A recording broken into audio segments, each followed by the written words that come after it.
আসসালামু আলাইকুম সবাইকে। আরএফএল জগ নিবেদিত শরবত সমাহারে সবাইকে জানাচ্ছি অনেক অনেক শুভেচ্ছা। বেলের শরবত আমাদের আজকের রেসিপি, হেলদি একটি রেসিপি। বেলের শরবত তৈরিতে যা যা লাগছে: পাকা বেল, চিনি, বরফ, পানি। নিশ্চয়ই ভাবছেন কিভাবে এত অল্প ইনগ্রিডিয়েন্টসে আমি বলবো পুষ্টির কথা। সত্যিকার অর্থে কি জানেন, যত কম ইনগ্রিডিয়েন্টস তত বেশি পুষ্টিকর এবং স্বাস্থ্যসম্মত। পাকা বেল, এটি রোজায় সবসময় আমি বলি যে যারা পছন্দ করেন বা করেন না, সবারই উচিত মাঝে মাঝে বেলের কোনো কিছু খাওয়া। এখানে পাকা বেল সুন্দর করে কুড়িয়ে নেওয়া, ছোট বেল হলে একটি পুরোটাই নিয়ে নিতে পারেন, ডিপেন্ড করে আপনি বেল কত ভালোবাসেন তার উপর পরিমাণ। পাকা বেলের সবচেয়ে বড় গুণ হচ্ছে যে এটি আমাদের পেট পরিষ্কার করতে সাহায্য করে। নিচ্ছি সামান্য চিনি।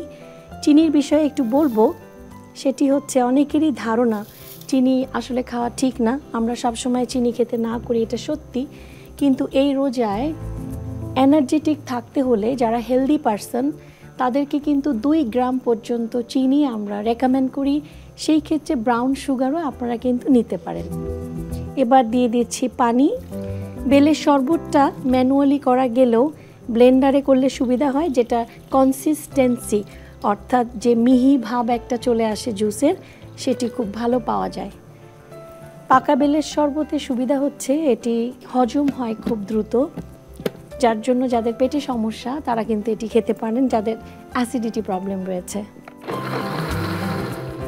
ন্যাচারাল ইনগ্রিডিয়েন্টসের একটা সুবিধা হচ্ছে এটাতে বাড়তি করে কোনো কালার অ্যাড করতে হয় না, তেমন কিছু অ্যাড করতে হয় না ফ্লেভারের জন্য। আমার শরবতটা অলমোস্ট রেডি। এটা আমরা আরএফএল জগে এখন ঢালবো। বরাবরের মতোই বলতে চাই, ঢালা বাড়ার বিষয়গুলোতে ফুড গ্রেড মেনটেন করা খুবই জরুরি, যেটা আরএফএল জগে 100% ফুড গ্রেড ম্যাটেরিয়ালস ও বিপিএ ফ্রি, এবং যেটার সারফেসটা আমার খুব পছন্দ, ব্যবহার উপযোগী। আমি বেলটা ছাঁকবো না, পাল্প সহ নিচ্ছি।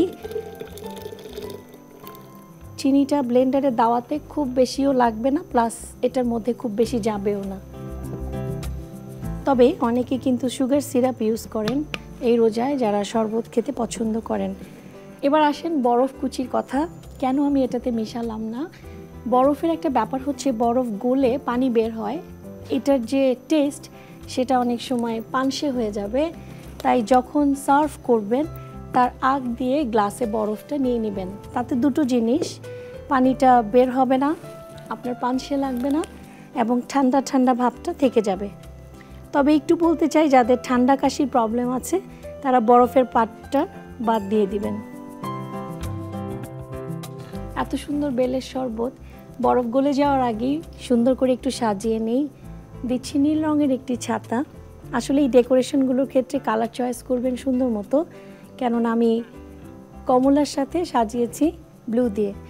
এটার সাথে স্ট্র দিতে পারেন, তবে একটু বড় স্ট্র হলে আরও ভালো। আমাদের এটা খুব মিহি হয়েছে, স্ট্র দিয়েই খাওয়া যাবে।